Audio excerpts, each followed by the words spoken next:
श्री राम। आज मैं आपको बताने जा रही हूँ, जब एक स्त्री के अंदर सारे ग्रह बैलेंस होते हैं तो उसकी आध्यात्मिक आत्मा की जागृति कैसी होती है। तुम इस दुनिया में होकर भी इस दुनिया की नहीं हो। कभी आपने महसूस किया है कि आप इस दुनिया में रहते हुए भी इस दुनिया की नहीं हैं? भीड़ के बीच होते हुए भी एक अनकहा अकेलापन, एक गहरी खामोशी, एक ऐसी करुणा जिसे शब्दों में बांधा नहीं जा सकता। जैसे भीतर कोई अदृश्य पुकार हो जो बार बार कहती हो, तुम्हारा जीवन केवल सामान्य नहीं है। यदि आपने ऐसा महसूस किया है तो यह कमजोर नहीं, यह चेतना का संकेत है।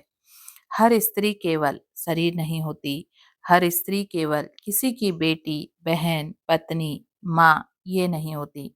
कुछ स्त्रियां जन्म लेती हैं केवल जीने के लिए नहीं, जगाने के लिए।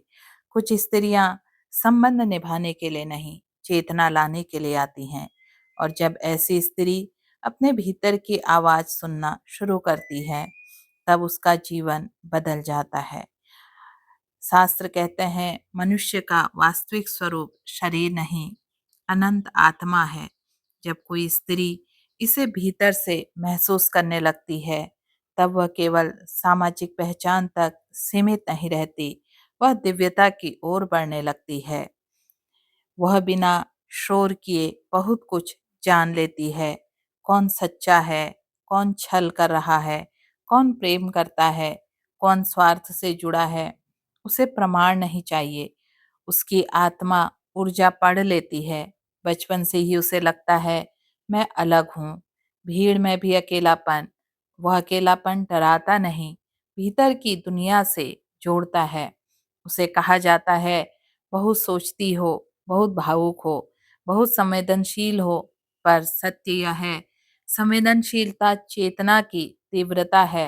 वह छोटे छोटे संकेतों में भी अर्थ खोज लेती है। प्रकृति में, प्रार्थना में, मौन में उसे शांति मिलती है।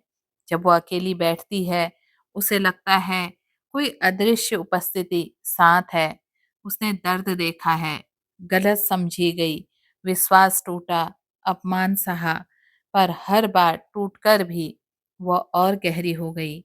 जैसे सोना अग्नि में तपकर शुद्ध होता है, वैसे ही उसका दर्द उसकी चेतना को परिष्कृत करता गया।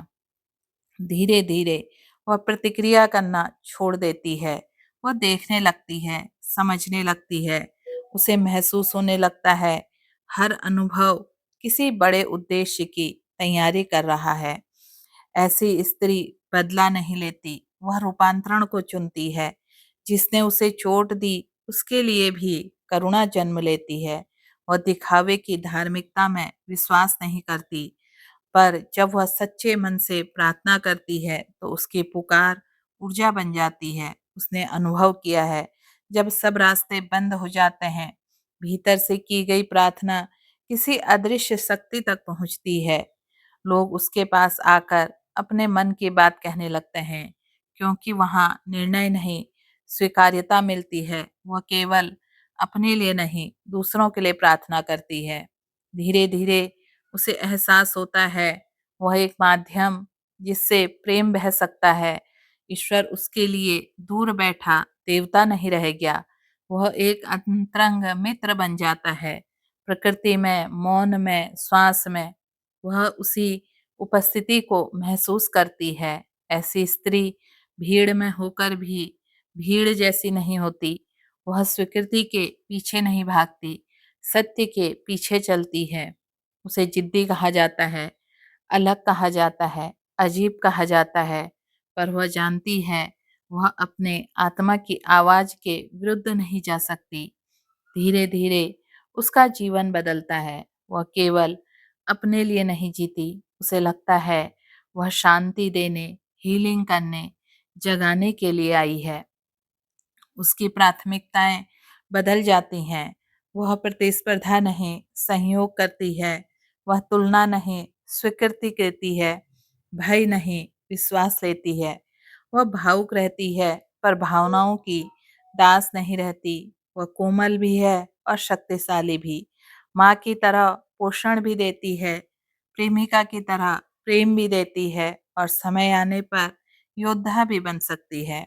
उसकी जागृति केवल उसका जीवन नहीं बदलती, उसका परिवार, बच्चे, मित्र, वातावरण सब सब प्रभावित होते हैं।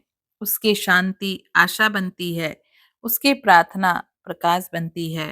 तुम साधारण नहीं हो अगर ये सारे संकेत, आप स्त्री हैं और आपके अंदर ये सभी संकेत मौजूद हैं। यदि तुमने इन संकेतों को अपने जीवन में महसूस किया है, कौन से संकेत आपके अंदर गहरी अंतर्दृष्टि है, दर्द को रूपांतरण करने की शक्ति है, प्रार्थना की शक्ति है, भीड़ से अलग होना, जीवन में उद्देश्य का आभास होना, तो यह कमजोर नहीं, आत्मा का जागरण है। तुम टूटकर भी जीवित हो क्योंकि तुम्हारे भीतर कुछ अमर है। जब भी तुम्हें लगे कि तुम कमजोर हो रही हो, आंख बंद करना, उस शांत उपस्थिति को याद करना जो हर तूफान में तुम्हारे साथ थी। वही तुम्हारी असली शक्ति थी, वही तुम्हारी सच्ची ताकत थी और वही तुम्हारा सच्चा स्वरूप था, वही तुम्हारा घर था। तुम केवल स्त्री नहीं, एक चेतना हो। जय श्री राम।